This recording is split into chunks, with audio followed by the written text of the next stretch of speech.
Money and economy. അപ്പോൾ ജോഗ്രഫിയിൽ അല്ലെങ്കിൽ കുറച്ചുകൂടി പറഞ്ഞാൽ നമ്മുടെ എക്കണോമിക്സിൻ്റെ ഭാഗമായിട്ട് വരുന്ന സോഷ്യൽ സയൻസ് 2 ചാപ്റ്ററാണ്.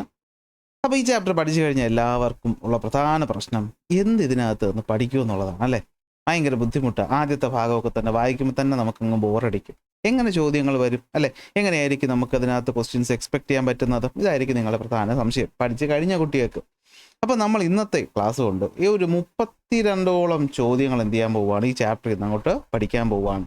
അതായത് ഏറ്റവും ഇമ്പോർട്ടൻ്റ് ആയിട്ടുള്ള 32 ചോദ്യങ്ങൾ. ഈ 32 ചോദ്യങ്ങൾ പഠിക്കുന്നതിലൂടെ ഈ ചാപ്റ്ററിൽ നിന്ന് വരുന്ന 99% ടോപ്പിക്ക് നമ്മൾ കംപ്ലീറ്റ് ആക്കും എന്ന് വേണം പറയാൻ. അതായത് ഇവിടെ നിന്ന് അല്ലെങ്കിൽ ഈ ടൈപ്പിലുള്ള ചോദ്യമായിരിക്കും നിങ്ങൾക്ക് നിങ്ങളുടെ എക്സാമിനേഷൻ എക്സ്പെക്ട് ചെയ്യാൻ പറ്റുന്നത്. അപ്പോൾ 5ാമത്തെ ചാപ്റ്റർ എങ്ങനെ പഠിച്ചിട്ടും ഒന്നും സെറ്റ് ആവുന്നില്ലെന്നുള്ളവർ ഈ ഒരു ചാപ്റ്റർ കണ്ട് ഈ ചോദ്യം ഉത്തരവൊക്കെ അങ്ങ് പഠിച്ചിട്ട് പോകും.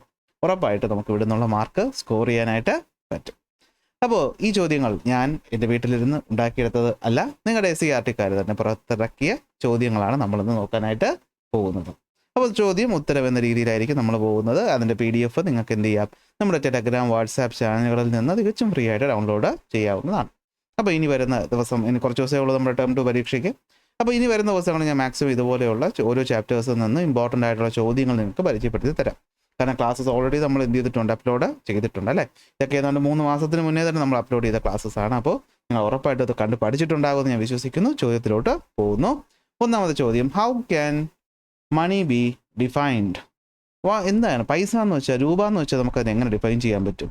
അപ്പോൾ പൈസ അല്ലെങ്കിൽ മണി എന്ന് വെച്ചാൽ നമ്മൾ എങ്ങനെ ഡിഫൈൻ ചെയ്യും? Anything accepted in the exchange of goods and services can generally be called money. ഗുഡ്സിനും സാധനങ്ങൾക്കും സേവനങ്ങൾക്കും പകരമായി നമുക്ക് എക്സ്ചേഞ്ച് ചെയ്യാൻ പറ്റുന്ന ഏതൊരു വസ്തുവിനെയും നമുക്ക് എന്തെന്ന് വിളിക്കാം? മണി എന്ന് വിളിക്കാം. അപ്പോൾ മണി ആൻഡ് എക്കോണമി ചാപ്റ്ററിൽ ആദ്യം പഠിക്കുന്നു മണി എന്നാൽ എന്താണ്. Anything accepted in exchange of goods and services. സാധനങ്ങൾക്കും സേവനങ്ങൾക്കും പകരമായി നമുക്ക് എന്തൊരു വസ്തുവിനെ എക്സ്ചേഞ്ച് ചെയ്യാൻ പറ്റുമോ അത് മണിയാണ്. അത് കറൻസി നോട്ടാണെങ്കിൽ അത് മണി തന്നെയാണ്. അത് സ്വർണ്ണ നാണയങ്ങളാണെങ്കിൽ അത് മണി തന്നെയാണ്. അത് വെള്ളി നാണയങ്ങളാണെങ്കിൽ അതും എന്ത് തന്നെയാണ്? രൂപ എന്ന് പറയാനായിട്ട് പറ്റും. 2ാമത്തെ ചോദ്യം, forms of money changes day by day അല്ലേ. ഞാനിപ്പോൾ പറഞ്ഞ പോലെ സ്വർണ്ണ നാണയങ്ങളായിരുന്നു, അതിന് മുമ്പ് ധാന്യമായിരുന്നു, അതിന് മുമ്പ് ബാർട്ടർ സമ്പ്രദായമായിരുന്നു, ഇന്ന് കറൻസി നോട്ടാണ്, അങ്ങനെ മാറിക്കൊണ്ടിരിക്കും. But we cannot think of an economy without money substantiate this statement. പൈസയുടെ ഫോംസ് മാറിക്കൊണ്ടിരിക്കും. ഇന്നിപ്പോൾ നമ്മൾ ഗൂഗിൾ പേ, ഡിജിറ്റൽ ട്രാൻസാക്ഷൻസ് ഒക്കെയാണ്. അപ്പോൾ എങ്ങനെയൊക്കെ ആയാലും രൂപ മാറിക്കൊണ്ടിരുന്നാലും നമുക്ക് പൈസ എന്ന് പറയുന്നത് ഒഴിച്ചുകൂടാൻ പറ്റാത്ത ഒന്നാണ്. അത് ശരിയാണ്. Forms of money changes day by day ശരിയാണ്. ഒരു വാക്ക് ചോദിച്ചാൽ എങ്ങനെ എഴുതുക? But we cannot think of an economy without money. കാരണം എന്താ? Because money influence human life at different levels അല്ലേ. നമ്മളൊരു കൺസ്യൂമർ ആണെങ്കിൽ, നമ്മളൊരു പ്രൊഡ്യൂസർ ആണെങ്കിൽ, നമ്മളൊരു സപ്ലയർ ആണെങ്കിൽ നമുക്ക് എന്ത് വേണം? പൈസ വേണം. കൺസ്യൂമർ ആണെങ്കിൽ നമുക്ക് സാധനങ്ങൾ വാങ്ങാൻ പൈസ വേണം. പ്രൊഡ്യൂസർ ആണെങ്കിൽ സാധനം ഉൽപ്പാദിപ്പിക്കാനുള്ള റോ മെറ്റീരിയൽസ് വാങ്ങാൻ പൈസ വേണം. സപ്ലയറിനാണെങ്കിൽ അതുകൊണ്ട് സപ്ലൈ ചെയ്യാൻ ഫ്യൂവലും മറ്റു കാര്യങ്ങളും വേണം, അതിനും പൈസ വേണം. അപ്പോൾ ഒരു എക്കോണമിയിലെ എന്ത് കാര്യങ്ങൾക്കായാലും എക്സ്ചേഞ്ച് മീഡിയം എന്ന് പറയുന്നത് പൈസ ആയതുകൊണ്ട് പൈസ ഇല്ലാത്തൊരു എക്കോണമിയെ പറ്റി നമുക്ക് ഇന്നത്തെ കാലത്ത് ചിന്തിക്കാനായിട്ട് പറ്റത്തില്ല. അതാണ് ഇവിടെ പറയുന്നത്. 3ാമത്തെ ചോദ്യം, observe the image and identify what function of money is fulfilled here from the given options. ഒരു കൃഷിക്കാരന് കുറച്ച് രൂപ കൊടുക്കുകയാണ്. അപ്പോൾ ഇവിടെ രൂപയുടെ എന്ത് ഫംഗ്ഷനാണ് നടക്കുന്നത്? മെഷർ ഓഫ് വാല്യൂ ആണോ, മീഡിയം ഓഫ് എക്സ്ചേഞ്ച് ആണോ, മീൻസ് ഓഫ് ഡിഫേർഡ് പേയ്മെൻ്റ് ആണോ, അതോ സ്റ്റോർ ഓഫ് വാല്യൂ ആണോ? നിങ്ങൾ പറയും മീഡിയം ഓഫ് എക്സ്ചേഞ്ച് ആണ് അല്ലേ. ഈ കർഷകൻ്റെ കയ്യിൽ നിന്ന് ഇയാൾ എന്തോ വാങ്ങിയിട്ടുണ്ടാകും, അതിന് കൊടുത്തതായിരിക്കാം എന്നല്ലേ നമുക്കിത് ഊഹിക്കാനായിട്ട് പറ്റുള്ളൂ. സോ മീഡിയം ഓഫ് എക്സ്ചേഞ്ച് ആണ് ഇവിടുത്തെ കറക്റ്റ് ഉത്തരം എന്ന് പറയുന്നത്. Medium of exchange. അപ്പോൾ പൈസയ്ക്ക് വേറെയും രൂപങ്ങളുണ്ടോ, ഉപയോഗങ്ങളുണ്ടോ? ഉണ്ട്. അത് പരിചയപ്പെടുത്തുന്നതാണ് ഈ ഒരു ചോദ്യം. Observe the image and identify the role of money from the given options. 4 text ബുക്കിൽ തന്നിട്ടുള്ള അതേ സാധനമാണ് അല്ലേ. Mom, I bought a birthday gift for my friend with the money you gave me. ഇവിടെ എന്താണ് പൈസയുടെ എന്ത് ഉപയോഗമാണ് പറയുന്നത്? നൂമീസ് father sold the land and the money was deposited in the bank. എന്ത് function? Vendor has promised to give the money next week for the paddy we had supplied in the market next week. എന്ത് user? അങ്ങനെയാണെങ്കിൽ dad the price of the pen I bought today was 10 rupees and for the pencil it was 7 rupees. എന്ത് function? അപ്പോൾ നിങ്ങൾ പറയും നമ്മളോട് ആദ്യം എന്ത് ചെയ്തു, നമ്മൾ ഈ പറയുന്ന സാധനങ്ങൾ പൈസ ഉപയോഗിച്ചൊരു സാധനം വാങ്ങിച്ചു. 2ാമത് പൈസ നമ്മൾ സേവ് ചെയ്ത് വച്ചു അല്ലേ, സേവ് ചെയ്ത് വച്ചു. 3 പിന്നീട് തരാമെന്ന് പറഞ്ഞിട്ട് നമ്മൾ എന്ത് ചെയ്തു? പൈസയെ ഉപയോഗിക്കുന്നു. 5 വില കമ്പയർ ചെയ്യാൻ വേണ്ടി ഉപയോഗിക്കുന്നു. അപ്പോൾ പൈസയുടെ 4 പ്രധാനപ്പെട്ട ഫങ്ഷൻസ് ആണ് നമ്മളിവിടെ പഠിക്കുന്നത്. ഏതൊക്കെയാണ്? 1 to buy goods and services, പൈസ ഉപയോഗിച്ചു. 2 to store the value of savings and asset അല്ലേ, ടു സ്റ്റോർ ദ വാല്യൂ, അതായത് പൈസയുടെ മൂല്യത്തെ നമുക്ക് സേവ് ചെയ്യാൻ പറ്റും പിന്നീട് ഉപയോഗിക്കാൻ വേണ്ടിയിട്ട്. ടു ലെൻഡ് ആൻഡ് ബോറോ മണി, പൈസ കൊടുക്കാനും വാങ്ങാനും പറ്റും, അല്ലെ പിന്നെ പിന്നീട് കൊടുക്കാം അല്ലെ പിന്നീട് തരാം എന്ന് പറഞ്ഞ് വാങ്ങാൻ പറ്റും. Compare the price of goods and services, സാധനങ്ങളുടെയും സേവനങ്ങളുടെയും വില താരതമ്യം ചെയ്യാനും നമുക്ക് എല്ലാത്തിനും കോമൺ മീഡിയം പൈസയാണ്.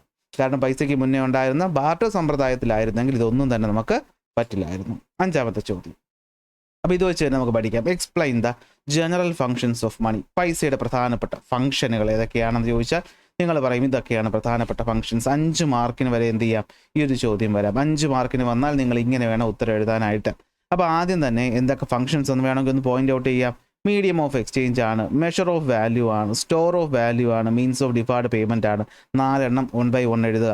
എന്നിട്ട് ഒന്നാമത്തെ എഴുതുക മീഡിയം ഓഫ് എക്സ്ചേഞ്ച്, അതായത് ഗുഡ്സ് ആൻഡ് സർവീസസ്, നമുക്ക് സാധനങ്ങൾ സേവനങ്ങളും. Can be sold for money, അത് നമുക്ക് എന്ത് ചെയ്യാൻ പറ്റും, പൈസയ്ക്ക് വിൽക്കാൻ പറ്റും. അതുപോലെ പൈസ യൂസ് ചെയ്ത് നമുക്ക് സാധനങ്ങളും സേവനങ്ങളും പർച്ചേസ് ചെയ്യാനും പറ്റും. അതിനൊരു ഉദാഹരണം എന്തെങ്കിലും നിങ്ങളുടെ മനസ്സിൽ വരുന്നത് അങ്ങ് എഴുതുക, സാധനം കൊടുത്ത് വാങ്ങുന്നത്. അടുത്ത മെഷർ ഓഫ് വാല്യൂ, ഒരു സാധനത്തിൻ്റെ വാല്യൂ നമുക്ക് എന്ത് ചെയ്യാം, പൈസയിൽ അളക്കാൻ പറ്റും അല്ലേ. The value of all the goods can be expressed in monetary terms. Monetary terms എന്ന് വെച്ചാൽ മണിയുടെ ടേംസിൽ. ബാർട്ടർ സമ്പ്രദായത്തിലാണെങ്കിൽ നമുക്കത് കമ്പയർ ചെയ്യുക എന്നുള്ളത് ഈസി ആയിരുന്നോ, അല്ലായിരുന്നു. അടുത്ത് money made it easy to compare the value of 2 goods. The value of goods is the price that is assign to it and in the transaction process എന്ന് എഴുതി കഴിഞ്ഞാൽ വാല്യൂ ഓഫ് ഐ അല്ലേ. എന്താ വെച്ചാൽ എന്താ, പൈസ ഉപയോഗിച്ച് നമുക്കൊരു സാധനത്തിൻ്റെ വാല്യൂ അളക്കാം. ഈ പറയുന്ന മൗസ് എന്ന് പറഞ്ഞു കഴിഞ്ഞാൽ ഇത് എന്തിനു തുല്യമാണ്, ഒരു 450, 550 അല്ലെങ്കിൽ 600 രൂപയ്ക്ക് വരും വാല്യൂ മെഷർ ചെയ്ത് കഴിഞ്ഞാലോ. ഇത് ബാർട്ടർ സിസ്റ്റം ആയിരുന്നെങ്കിലോ ഇത് 5 ചക്കയ്ക്ക് തുല്യമായിരിക്കുമോ, 3 തേങ്ങയ്ക്ക് തുല്യമായിരിക്കുമോ, 1 കിലോ അരിക്ക് തുല്യമായിരിക്കുമോ, ബുദ്ധിമുട്ടല്ലേ. സോ ഇതാണ് ഇവിടെ ഉദ്ദേശിക്കുന്ന സിമ്പിൾ കാര്യം. സ്റ്റോർ ഓഫ് വാല്യൂ, എനിക്കിത് എന്ത് ചെയ്യാം, സ്റ്റോർ ചെയ്ത് വയ്ക്കാം. അതായത് money is become something that was acceptable to everyone, എല്ലാവർക്കും വേണ്ട സാധനമാണ് പൈസ. അപ്പോൾ നമ്മൾ സാധനങ്ങൾ സ്റ്റോർ ചെയ്ത് വെക്കേണ്ട, നമ്മൾ പൈസ സ്റ്റോർ ചെയ്ത് വെച്ചാൽ മതി. എപ്പോൾ വേണമെങ്കിലും നമുക്ക് ഈ പൈസ കൊടുത്ത് എന്ത് ചെയ്യാം, നമുക്ക് ഇഷ്ടമുള്ള സാധനം വാങ്ങാൻ പറ്റും.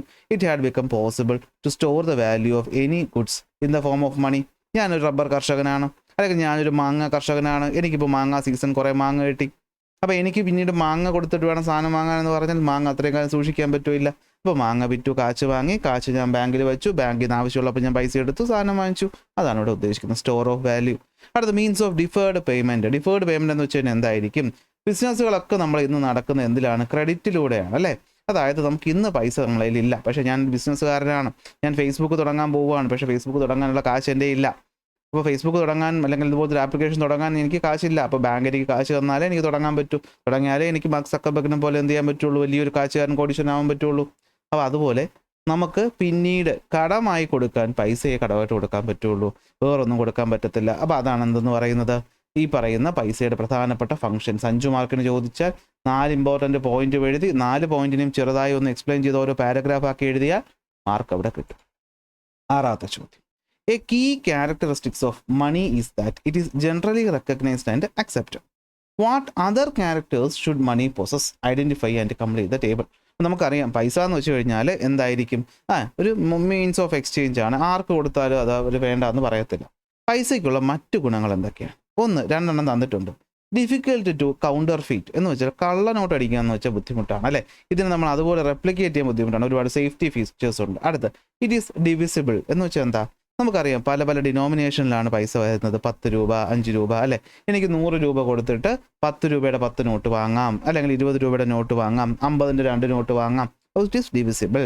മറ്റെന്തൊക്കെയായിരിക്കും പൈസയുടെ പ്രധാനപ്പെട്ട ഗുണം, അല്ലെങ്കിൽ പൈസ നമ്മൾ ഇന്ന് ഉപയോഗിക്കുന്ന നോട്ടിൻ്റെ ഗുണങ്ങൾ? 1, ഡ്യൂറബിൾ വേണമെങ്കിൽ നിങ്ങൾക്ക് പറയാം അല്ലേ. അത്യാവശ്യം ഒന്ന് മഴ നനഞ്ഞെന്ന് വെച്ചിട്ടൊന്നും എന്ത് ചെയ്യത്തില്ല, നോട്ട് ചീത്തായി പോകത്തില്ല അല്ലേ, പെട്ടെന്ന് അങ്ങ് ചെത്ത് പോകത്തില്ല. പേപ്പർ കൊണ്ട് ഉണ്ടാക്കിയതാണെങ്കിലും കുറേ കാലം അത് കിടക്കും.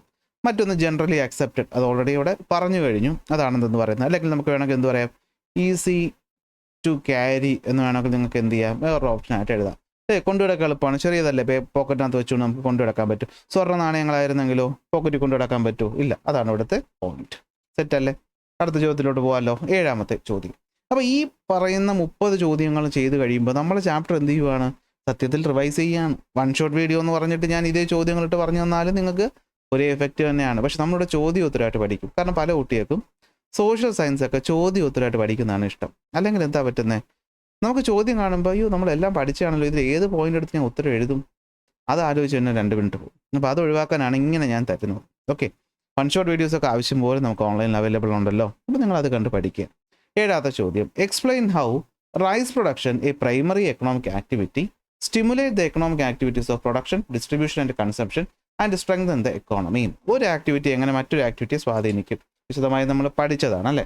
അപ്പോൾ ഒരു കർഷകനുണ്ട്. അപ്പോൾ കർഷകൻ നെല്ല് ഉൽപ്പാദിപ്പിക്കുന്നു. പക്ഷേ അയാൾ ഒറ്റയ്ക്കിരുന്ന് ചെയ്യാൻ പറ്റുന്നൊരു കാര്യമല്ല. ഈ നെല്ല് ഉൽപ്പാദിപ്പിക്കുന്ന ആൾക്ക് വളത്തിൻ്റെ ആവശ്യമുണ്ട്, വിത്തുകളുടെ ആവശ്യമുണ്ട്, കീടനാശിനികൾ വേണം, മെഷീന് വേണം, ലേബർ വേണം. അപ്പോൾ പറയുമ്പോൾ ഈ പറയുന്ന കൃഷി എന്ന് പറയുന്നത് ഒരു പ്രൈമറി സെക്ടർ ആക്ടിവിറ്റി ആണെങ്കിലും ഈ പറയുന്ന കാര്യങ്ങളിൽ ഇപ്പോൾ നോക്കിക്കഴിഞ്ഞാൽ ഫെർട്ടിലൈസർ, പെസ്റ്റിസൈഡ്, മെഷീൻസ് ഇതുണ്ടാക്കുന്ന ആരാ? ഇൻഡസ്ട്രിയൽ സെക്ടറാണ്. അപ്പോൾ ഇൻഡസ്ട്രിയൽ സെക്ടർ ഡിപ്പെൻഡ് ചെയ്യല്ലേ. So money spend on fertiliser and machineries it become a source of income for the producer in the industrial sector. അടുത്ത് ഈ സാധനങ്ങൾ നമുക്ക് ട്രാൻസ്പോർട്ട് ചെയ്യണ്ടേ അല്ലേ. അപ്പോൾ ട്രാൻസ്പോർട്ടേഷൻ എന്ന് പറയുന്നത് ഏതാണ്? സർവീസ് സെക്ടർ അല്ലേ. അപ്പോൾ ഒന്നിൽ നിന്ന് മറ്റൊന്നിലോട്ട് പരസ്പരം ഡിപ്പെൻഡ് ചെയ്തല്ലേ അങ്ങോട്ടും ഇങ്ങോട്ടും പോകുന്നത്. അപ്പോൾ മണി എന്ന് പറയുന്നത് എന്തായിരിക്കും? ഒരാൾക്ക് പോകുന്നു അല്ല. അപ്പോൾ ഈ പറയുന്ന റൈസ് കൾട്ടിവേറ്റ് ചെയ്യുന്ന കർഷകൻ സ്പെൻഡ് ചെയ്യുന്ന മണി ആര് റിസീവ് ചെയ്യുന്നു? ഇൻഡസ്ട്രിയൽ സെക്ടറുകാരും സർവീസ് സെക്ടറുകാരും അവൻ്റെ പൈസയായിട്ട് റിസീവ് ചെയ്യുന്നു. അടുത്ത് ഇവർക്ക് മാർക്കറ്റിൽ പോയി അരി വാങ്ങണേ. അപ്പോൾ ഇവർ തിരിച്ച് അരി വാങ്ങുമ്പോൾ എന്ത് ചെയ്യും? ഈ പറയുന്ന പൈസ തിരിച്ച് കർഷകനിലോട്ട് പോകും. അപ്പോൾ പൈസ ഇങ്ങനെ കിടന്ന് സർക്കുലേറ്റ് ചെയ്യും. അങ്ങനെ മൂന്നും എന്തിനെ പ്രൊമോട്ട് ചെയ്യും? എക്കണോമിക് ആക്ടിവിറ്റീസിനെ ബൂസ്റ്റ് ചെയ്യും. ഇങ്ങനെയാണ് അതിൻ്റെ ഒരു ഉത്തരം. ചോദ്യം വന്നാൽ ഉത്തരം എഴുതേണ്ടത്. ഇതിപ്പോൾ റൈസിന് പകരം മറ്റെന്ത് തന്നാലും, വീറ്റ് തന്നാലും അല്ലെങ്കിൽ ഷുഗർ തന്നാലും അല്ലെങ്കിൽ കോട്ടൺ തന്നാലും എന്ത് തന്നാലും നിങ്ങൾക്ക് പരസ്പരം അങ്ങോട്ടും ഇങ്ങോട്ടും കണക്ട് ചെയ്ത് എഴുതാനായിട്ട് പറ്റണം. എട്ടാമത്തെ ചോദ്യം, explain the velocity of circulation of money and analyse the impact on economic growth. അപ്പോൾ അറിയാമല്ലോ, ഒരു നിശ്ചിത ഗിവൺ പീരീഡ് ഓഫ് ടൈമിൽ എത്ര തവണ പൈസ എക്സ്ചേഞ്ച് ചെയ്യപ്പെടുന്നു, അതിനെയാണല്ലോ നമ്മൾ വെലോസിറ്റി ഓഫ് സർക്കുലേഷൻ എന്ന് പറയുന്നത്. സോ എന്താണ് വെലോസിറ്റി ഓഫ് സർക്കുലേഷൻ? അത് ആദ്യം എഴുതണം. ഇങ്ങനെ ചോദിച്ചാൽ the number of times a unit of money is exchanged in a given period of time is known as velocity of circulation of money. അപ്പോൾ അങ്ങനെ ചോദ്യം വന്നാൽ ആദ്യം എന്താണ് velocity of circulation of money എന്ന് നിങ്ങൾ എഴുതി. ഒരു നിശ്ചിത സമയത്ത് എത്ര തവണയാണ് പൈസ എക്സ്ചേഞ്ച് ചെയ്യപ്പെടുന്നത്. രാവിലെ ഞാൻ ഉറക്കം എണീറ്റു, അമ്മ എനിക്കൊരു 100 രൂപ തന്നു. ആ 100 രൂപ കൊടുത്ത് ഞാൻ ബസ്സിൽ കയറിയപ്പോൾ 10 രൂപ ഞാൻ എന്ത് ചെയ്തു? കണ്ടക്ടറിന് കൊടുത്തു. ബാക്കി 90 രൂപ എൻ്റെ കയ്യിലുണ്ട്. അടുത്ത് ഈ പറയുന്ന 90 രൂപയിൽ ഞാൻ കടയിൽ കയറി ഒരു എന്തെങ്കിലും സാധനം വാങ്ങിച്ചു, ഒരു 20 രൂപ സ്പെൻഡായി. അടുത്ത് ആ കടക്കാരൻ ആ പറഞ്ഞ പൈസ വേറൊരാൾക്ക് എന്തായിട്ട് കൊടുത്തു? ചേഞ്ചായിട്ട് കൊടുത്തു. ആ ചേഞ്ച് വാങ്ങിച്ച ആൾ എന്ത് ചെയ്തു? വേറൊരു സാധനം വാങ്ങിച്ചു. അപ്പോൾ പൈസ ഇങ്ങനെ മാറിപ്പോകും. അങ്ങനെ ഒരു ദിവസം എത്ര തവണ പൈസ ഇങ്ങനെ സർക്കുലേറ്റ് ചെയ്യുന്നു, അതിനെയാണ് നമ്മൾ എന്ത് വിളിക്കുന്നത്? Velocity of circulation of money എന്ന് പറയുന്നത്. ഒരു രാജ്യത്ത് ഈ velocity of circulation of money നന്നായിട്ടുണ്ടെങ്കിൽ അത് എക്കണോമിക് ഗ്രോത്തിനെ ബൂസ്റ്റ് ചെയ്യും. So an increase in the velocity of circulation of money indicate an economic growth, while a decrease in the velocity of circulation of money indicate a slow economic process. കാരണം ആരും പൈസ spend ചെയ്യുന്നില്ല, അവിടെ സാമ്പത്തികമായ ഇടപാടുകളൊന്നും നടക്കുന്നില്ല. അതായത് ഞാൻ വേലയും കൂലിയില്ലാതെ വീട്ടിൽ ഇരിക്കുകയാണ്. അപ്പോൾ ഞാൻ പുറത്തു പോകേണ്ട ആവശ്യമുണ്ടോ? ഇല്ല. ഞാൻ ബസ് കയറേണ്ട ആവശ്യമുണ്ടോ? ഇല്ല. ഞാൻ സാധനം വാങ്ങുമോ? ഇല്ല. അപ്പോൾ ബസ് കയറാത്തപ്പം ബസ്സിലുള്ള ആൾക്ക് പൈസ കിട്ടുമോ? ഇല്ല. കടയിൽ പോകാത്തപ്പോൾ കടക്കാരൻ സെയിൽസ് നടക്കോ? ഇല്ല. അപ്പോൾ മൊത്തത്തിൽ മന്ദഗതിയിൽ പോകും. അപ്പോൾ വെലോസിറ്റി ഓഫ് സർക്കുലേഷൻ കൂടുന്നതാണ് എപ്പോഴും നല്ലത്. So in an economy where the growth rate is high, producers and consumers have more chances to spend the money, while in the economy where the growth rate is low, producers and consumers have limited chance to spend money. അല്ലേ? അപ്പോൾ ആലോചിച്ച് നോക്കിയാൽ നമ്മുടെ രാജ്യത്ത് എനിക്കിപ്പോൾ എൻ്റെ നാട്ടിൽ കാറൊന്നും ഓടാനുള്ള സൗകര്യമില്ല. കാർ ഓടുന്നില്ല. വാഹനങ്ങൾ ഞാൻ വാങ്ങുമോ? ഇല്ല. എൻ്റെ കൂടെ ഉള്ളവർ വാങ്ങുമോ? ഇല്ല. അപ്പോൾ വാഹന ഉൽപ്പാദനം എന്ന് പറയുന്ന ഒരു സെക്ടറേ ഉണ്ടാവുമോ? ഇല്ല. അവിടെ ആൾക്കാർക്ക് ജോലി ഉണ്ടാവുമോ? ഇല്ല. അപ്പോൾ മൊത്തം രാജ്യം മന്ദഗതിയിൽ. എന്നാൽ എനിക്കിവിടെ അറിയാമല്ലോ, നമ്മുടെ നിറച്ച് കാശുണ്ട്, നമുക്ക് ഇഷ്ടമുള്ള കാറുകൾ വാങ്ങാൻ ഒരുപാട് ഓപ്ഷൻസ് ഉണ്ട്. നമ്മൾ ഒരുപാട് വണ്ടി വാങ്ങും, അല്ലെങ്കിൽ നമ്മൾ വണ്ടി മാറ്റി വാങ്ങും. അപ്പോൾ കാര്യം നടക്കും. അങ്ങനെ നിങ്ങൾ മനസ്സിലാക്കി വയ്ക്കുക, ഇതാണ് ഉദ്ദേശിക്കുന്നത്. അപ്പോൾ ഞാൻ പറ്റാവുന്ന രീതിയിൽ എക്സാമ്പിൾസ് വെച്ച് പറയുന്നത് നമ്മുടെ തലയിൽ കയറാനാണ്. ഈ ചാപ്റ്റർ എക്സാമ്പിൾസ് വെച്ച് പഠിക്കുന്നതാണ് കുറച്ചുകൂടി നല്ലതെന്നാണ് എൻ്റെ അഭിപ്രായം. 9ാമത്തെ ചോദ്യം, The ultimate authority of all money in the economy of India is the Reserve Bank of India. Substantiate the statement. അതായത് നമ്മുടെ ഇന്ത്യയിൽ ഈ പറയുന്ന പൈസയുടെ അൾട്ടിമേറ്റ് അതോറിറ്റി എന്ന് പറയുന്ന റിസർവ് ബാങ്ക് ആണ്. ശരിയാണോ? തീർച്ചയായിട്ടും. കാരണം പൈസ പ്രിന്റ് ചെയ്യുന്ന റിസർവ് ബാങ്ക് അല്ലേ, പൈസയിൽ സേഫ്റ്റി ഫീച്ചേഴ്സ് കൊണ്ടുവരുന്ന റിസർവ് ബാങ്ക് അല്ലേ, പൈസ എത്രത്തോളം എക്കോണമി സർക്കുലേറ്റ് ചെയ്യണമെന്ന് തീരുമാനിക്കുന്ന റിസർവ് ബാങ്ക് അല്ലേ. അപ്പോൾ അങ്ങനെ സബ്സ്റ്റാൻഷിയേറ്റ് ചെയ്യാൻ പറയാൻ നിങ്ങൾ എന്ത് പറയും? Yes, reserve Bank of India എന്ന് പറയുന്നതാണ് ഇതെല്ലാം ചെയ്യുന്നത് അല്ലേ. Reserve Bank of India regulate and coordinate the activities of bank and non-bank financial institutions in the economy. The function of the Reserve Bank എന്തൊക്കെ വരും? പ്രിന്റിംഗ് ഓഫ് കറൻസി നോട്ട്, ബാങ്കുകളുടെ bank, അതുപോലെയുള്ള custodian. ആ പോയിന്റുകളെല്ലാം ഇവിടെ എഴുതി വയ്ക്കുക. 1935 ഏപ്രിൽ 1 കൊൽക്കത്തയിൽ വരുന്ന reserve Bank of India act പ്രകാരം. അപ്പോൾ അങ്ങനെ നമുക്ക് പറയാൻ പറ്റും എന്താണ് അൾട്ടിമേറ്റ് അതോറിറ്റി എന്ന് പറയുന്നത്. കുറച്ചുകൂടി വേണമെങ്കിൽ ഇവിടെ പോയിന്റ് ആഡ് ചെയ്യാം. RBI ആണ് എന്ത് ചെയ്യുന്നത്? Reserve Bank of India issues അല്ലെങ്കിൽ Reserve Bank of India print currency note അല്ലേ. all forms of currency note except 1 rupee note. And they include the safety features as well. They include, അല്ലെങ്കിൽ they എന്താണ്, they decide the circulation of money in the economy. അപ്പോൾ ഇതെല്ലാം ഉള്ളത് കൊണ്ട് നമുക്ക് പറയാനായിട്ട് പറ്റും. അടുത്ത 10ാമത്തെ ചോദ്യം, printing and issuing of currency is an important function of Reserve Bank. അറിയാം. What are the other functions, explain each in detail. 5 മാർക്കിൻ്റെ ഒരു essay ആയിട്ട് ചോദിക്കാം. റിസർവ് ബാങ്കിൻ്റെ ഫംഗ്ഷൻസ് അതാണ് പഠിച്ചു വയ്ക്കേണ്ടത്. റിസർവ് ബാങ്കിൻ്റെ ഫംഗ്ഷൻസ് എന്തൊക്കെയാണെന്ന് ചോദിച്ചാൽ നിങ്ങൾ പറയും റിസർവ് ബാങ്കിന് ഒരുപാട് ഫംഗ്ഷൻസ് ഉണ്ട്. അതിലൊന്ന് പ്രിന്റിംഗ് ഓഫ് കറൻസി നോട്ടാണ്. അടുത്തത് ബാങ്കുകളുടെ ബാങ്കായി പ്രവർത്തിക്കുന്നു, മണി സപ്ലൈ കൺട്രോൾ ചെയ്യുന്നു, ഗവൺമെൻറ്റിൻ്റെ ബാങ്കായി പ്രവർത്തിക്കുന്നു, ഫോറിൻ എക്സ്ചേഞ്ചിൻ്റെ കസ്റ്റോഡിയനാണ്, റിപ്പോർട്ടുകൾ പബ്ലിഷ് ചെയ്യും. ഇത് ഞാൻ ചുരുക്കി തന്ന പോയിൻ്റാണ് സ്ലൈഡിനകത്ത് ഉൾപ്പെടുത്തുക. ഇതിൻ്റെ വളരെ ഡീറ്റെയിൽഡ് ആയ പോയിന്റ് നമ്മുടെ PDF നോട്ടിലുണ്ട്. അത് ഓൾറെഡി നിങ്ങൾക്ക് കിട്ടിയിട്ടുണ്ടാവും. അപ്പോൾ ഒന്ന് ആലോചിച്ച് നോക്കുക. അപ്പോൾ എന്തൊക്കെയാണ് ഫംഗ്ഷൻസ് എന്ന് പറയുന്നത്? ഒരു 6 ഫംഗ്ഷൻസ് ഉണ്ട്. എന്തൊക്കെയാണ്? ഒന്ന്, പ്രിന്റിംഗ് കറൻസി നോട്ട്. എങ്ങനെ ചുരുക്കി എഴുതാം? RBI ആണ് എന്ത് ചെയ്യുന്നത്? എല്ലാ കറൻസി നോട്ടുകളും പ്രിന്റ് ചെയ്യുന്നത് എക്സെപ്റ്റ് 1 rupee നോട്ട്, അല്ലേ? അത് മിനിസ്ട്രി ഓഫ് ഫിനാൻസ് ആണ്. അതെവിടെ എഴുതണം? ഇതൊക്കെ ഒരു പാരഗ്രാഫ് ആക്കി എഴുതണം. കറൻസി പ്രിന്റ് ചെയ്യുന്നത് എവിടെയാണ്? നമ്മുടെ പ്രസ്സുകളിലാണ്. എവിടെയൊക്കെയാണ്? നാസിക്കിലും ദേവാസിലും. അതുപോലെ RBIയുടെ സ്വന്തം പ്രസ് മൈസൂരിലും സാൽബോണിയിലും ഉണ്ട്. ഇനി ഇതേ RBIക്ക് തന്നെ എന്ത് ചെയ്യാം? പൈസ വിഡ്രോ ചെയ്യാം, ഡീമോണിറ്റൈസ് ചെയ്യാനുള്ള കഴിവും ഉണ്ട്. അപ്പോൾ ഇതെല്ലാം ചേർത്ത് ഒരു പാരഗ്രാഫ്. ബാങ്കുകളുടെ ബാങ്ക് അറിയാലോ. ബാങ്കുകൾക്ക് എമർജൻസി ലോൺ കൊടുക്കുന്നതും ഈ പറയുന്ന ബാങ്കിൽ എത്ര രൂപ റിസർവ് മെയിൻറ്റെയിൻ ചെയ്യണമെന്ന് തീരുമാനിക്കുന്നതും ഒക്കെ ആരാണ്? ഈ പറയുന്ന റിസർവ് ബാങ്കാണ്. ബാങ്കുകൾക്ക് അവരുടെ ഡെപ്പോസിറ്റ് എവിടെ കൊണ്ടിടാം? റിസർവ് ബാങ്കിൽ കൊണ്ടിടാം. നമ്മളതിൻ്റെ ഓർമ്മയുണ്ടോ? Repo rate, reverse repo rate ഒക്കെ പഠിച്ചതാണ്. ഓക്കെ. അടുത്ത് മണി സപ്ലൈ കൺട്രോൾ ചെയ്യുക, അതായത് regulate money supply and credit to prevent inflation caused by excess money. ഇത് ഞാൻ സിമ്പിളായിട്ട് കൊടുത്തു. നിങ്ങളത് പഠിക്കുമ്പോൾ എന്ത് ചെയ്യണം? ആ ബാക്കി കാര്യങ്ങളും കൂടെ എഴുതണം. അതായത് ബാങ്ക് റേറ്റ് മാറ്റം എന്ത് സംഭവിക്കുന്നു, ആ കാര്യങ്ങൾ ഓർമ്മയുണ്ടല്ലോ. Repo rate, reverse repo rate, അത് ഞാൻ ഇവിടെ കൊടുത്തിട്ടില്ല എന്ന് പറഞ്ഞത് പഠിക്കാതെ പോകരുത്. വിശദമായി നമ്മൾ ക്ലാസ്സിൽ എന്ത് ചെയ്തിട്ടുണ്ട്? റെപ്പോ റേറ്റും റിവേഴ്സ് റെപ്പോ റേറ്റും പഠിപ്പിച്ചിട്ടുണ്ട്. അത് പഠിച്ചോളണം, അത് വിട്ടു പോകരുത്. ചിലപ്പം അത് മാത്രമായിട്ട് എടുത്ത് എന്ത് ചെയ്യാം? ചോദിക്കാം. അത് ഈ ക്വസ്റ്റ്യൻ പേപ്പറിൽ ഞാൻ ഉണ്ടാക്കിയ ക്വസ്റ്റ്യൻ പേപ്പർ അല്ലല്ലോ. അതുകൊണ്ട് ഈ ക്വസ്റ്റ്യൻ പേപ്പറിൽ ആ പോയിന്റ് വന്നിട്ടില്ല. പക്ഷേ നിങ്ങളത് വിട്ടുപോകരുത്. ഗവൺമെൻറ്റിൻ്റെ ബാങ്കായിട്ട് പ്രവർത്തിക്കുക, അല്ലെ ഗവൺമെൻറ്റിൻ്റെ അക്കൗണ്ട് മെയിൻറ്റെയിൻ ചെയ്യുക, ഗവൺമെൻറ്റിൻ്റെ ആവശ്യങ്ങൾക്ക് വേണ്ടിയിട്ട് മറ്റ് രാജ്യങ്ങൾ റെപ്രസെൻറ്റ് ചെയ്യുക, അതുപോലെ ഫോറിൻ എക്സ്ചേഞ്ചിൻ്റെ കസ്റ്റോഡിയൻ, അല്ലേ? നമ്മൾ ഈ പറയുന്ന ഫോറിൻ എക്സ്ചേഞ്ച് ഗോൾഡ് റിസർവിൽ എത്ര വെച്ചിട്ടുണ്ട് അതൊക്കെ കൺട്രോൾ ചെയ്യുക, പല പല റിപ്പോർട്ടുകൾ പബ്ലിഷ് ചെയ്യുക. അടുത്ത 11, differentiate the functions of banks and non banking financial institutions. ബാങ്കുകളുടെയും നോൺ ബാങ്കിങ് ഫിനാൻഷ്യൽ ഇൻസ്റ്റിറ്റ്യൂഷൻസിൻ്റെയും ഫങ്ഷൻസ് എന്ത് ചെയ്യുക? പറയുക. അപ്പോൾ ബാങ്കും എന്ത് ചെയ്യുന്ന ഒന്നുകൂടി ചോദ്യം നോക്കി differentiate the functions of bank and non bank. അപ്പോൾ ബാങ്കുകൾ എന്ന് പറഞ്ഞു കഴിഞ്ഞാൽ എന്താണ്? ഇൻഡിവിജ്വൽസിനും ഓർഗനൈസേഷനും ബിസിനസ്സിനും ഒക്കെ എന്ത് ചെയ്യുന്നു? ലോൺ കൊടുക്കുക എന്നുള്ളതാണ് ബാങ്കുകളുടെ ഡയറക്റ്റ് ജോലി എന്ന് പറയുന്നത്. അതായത് എന്താണ്? പൈസ ഡെപ്പോസിറ്റ് ചെയ്യുക, ലോൺ കൊടുക്കുക. ഓക്കെ. പക്ഷേ ഈ പറയുന്ന എന്താണ്? ഓക്കെ, ഇവിടെ ഒരു ചെറിയ ചോദ്യം ഞാൻ വായിച്ചൊരു ചെറിയ മിസ്റ്റേക്ക് ഒന്നാണേ. Differentiate the function of bank and non banking financial institutions from Reserve Bank എന്നാണ് ചോദ്യം. ഇവർ തമ്മിലുള്ളതല്ല. ഓക്കെ, അപ്പോൾ ഞാൻ പറഞ്ഞതിൽ ചെറിയ മിസ്റ്റേക്ക് ഉണ്ട്. അപ്പോൾ ശ്രദ്ധിച്ചോ. അപ്പോൾ റിസർവ് ബാങ്ക് ഓഫ് ഇന്ത്യയും ഈ പറയുന്ന ബാങ്കും NBFCകളും തമ്മിലുള്ള വ്യത്യാസം. റിസർവ് ബാങ്ക് ഓഫ് ഇന്ത്യ എന്ന് പറയുന്നത് ഒരിക്കലും പബ്ലിക്കുമായിട്ട് ഡയറക്റ്റായിട്ട് എന്ത് ചെയ്യുന്നില്ല? കോണ്ടാക്റ്റ് ചെയ്യുന്നില്ല. പക്ഷേ നമ്മുടെ ബാങ്കുകളും NBFC നോൺ ബാങ്കിങ് ഫിനാൻഷ്യൽ ഇൻസ്റ്റിറ്റ്യൂഷൻസും എന്ത് ചെയ്യുന്നുണ്ട്? ഡയറക്റ്റായിട്ട് പബ്ലിക്കുമായിട്ട് കോൺടാക്ട് ചെയ്യുന്നുണ്ട്. ഇത് തന്നെയാണ് ഇവർ തമ്മിലുള്ള പ്രധാനപ്പെട്ട വിഷയം.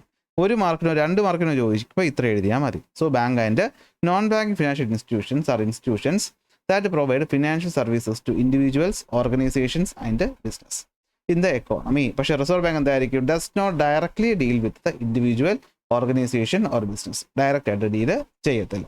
12ാമത്തെ ചോദ്യം, how are banks classified, explain each of the. ബാങ്കുകളെ നമ്മൾ എങ്ങനെ ക്ലാസിഫൈ ചെയ്തിട്ടുണ്ട്? ബാങ്കുകളെ നമ്മൾ ക്ലാസിഫൈ ചെയ്തിട്ടുണ്ട് കൊമേഴ്ഷ്യൽ ബാങ്കുകളെന്നും കോഓപ്പറേറ്റീവ് ബാങ്കുകളെന്നും. ഓക്കെ. ഇനി ഈ പറയുന്ന കൊമേഴ്ഷ്യൽ ബാങ്കുകൾ എന്ന് പറയുമ്പോൾ അതിൻ്റെ ഓണർ ആരായിരിക്കും? അത് അതിൻ്റെ ഷെയർ ഹോൾഡേഴ്സ് ആയിരിക്കും, അല്ലെങ്കിൽ ഒരു ഗ്രൂപ്പ് ആയിരിക്കും. പക്ഷേ കോപ്പറേറ്റീവ് എന്ന് പറയുമ്പോൾ എന്തായിരിക്കും? ഈ പറയുന്ന members of the cooperative society ആയിരിക്കും അതിൻ്റെ ഓണേഴ്സ് എന്ന് പറയുന്നത്. കൊമേഴ്ഷ്യൽ ബാങ്കുകൾ RBIയുടെ കീഴിലാണ് വരുന്നത്. RBI ആക്ട് പ്രകാരം നിലവിൽ വരുന്നു. അതിനകത്ത് പലതരം ബാങ്ക് ഉണ്ട്. പബ്ലിക് ഉണ്ട്, പ്രൈവറ്റ് ഉണ്ട്, സ്മോൾ ബാങ്കിങ് ഫിനാൻഷ്യൽ ഇൻസ്റ്റിറ്റ്യൂഷൻസ് ഉണ്ട്, പേയ്മെൻറ്റ് ബാങ്ക് ഉണ്ട്, സ്പെഷ്യലൈസ്ഡ് ബാങ്ക് ഉണ്ട്, റീജിയണൽ റൂറൽ ബാങ്ക് ഉണ്ട്, ഫോറിൻ ബാങ്കും ഉണ്ട്. ഇത് ഓരോന്നും വ്യക്തമായി നമ്മൾ പഠിച്ചതാണ്. അടുത്ത് വരുന്നത് കൊമേഴ്ഷ്യൽ ബാങ്കുകൾക്ക് 90-ന് ശേഷം വന്നതിന് നമ്മൾ ന്യൂ ജനറേഷൻ ബാങ്കുകൾ എന്ന് പറയും. അപ്പോൾ അതും കൊമേഴ്ഷ്യലിനകത്ത് വരും. കോപ്പറേറ്റീവ് എന്ന് പറഞ്ഞു കഴിഞ്ഞാൽ എന്തായിരിക്കും? റൂറൽ എക്കോണമിയെ ബൂസ്റ്റ് ചെയ്യാൻ വേണ്ടിയിട്ടാണ് കൂടുതലായിട്ട് വന്നിരിക്കുന്നത്. ആൾക്കാർ ഒരുമിച്ച് കൂടി സെൽഫ് ഹെൽപ്പ് ഗ്രൂപ്പുകളായിട്ടൊക്കെ മാറും. അവർ ചേർന്ന് പൈസ പൂൾ ചെയ്തിട്ടാണ് ഈ പറയുന്ന ബാങ്കുകളുടെ തുടക്കമെന്ന് പറയുന്നത്. ഇത് പ്രധാനമായിട്ടും ടാർഗറ്റഡ് ഓഡിയൻസും ഉണ്ടാവും. 13. What are the main functions of commercial bank? Commercial ബാങ്കുകളുടെ പ്രധാനപ്പെട്ട ഫങ്ഷൻസ് എന്തൊക്കെയാണ്? പ്രധാനമായിട്ടും ഡെപ്പോസിറ്റ് അക്സെപ്റ്റ് ചെയ്യുക, ലോൺ കൊടുക്കുക. ഇത് 1 മാർക്ക് ചോദ്യം ആയതുകൊണ്ടാണ് ഇത്ര സിമ്പിളായിട്ട് ഉത്തരം പറഞ്ഞത്.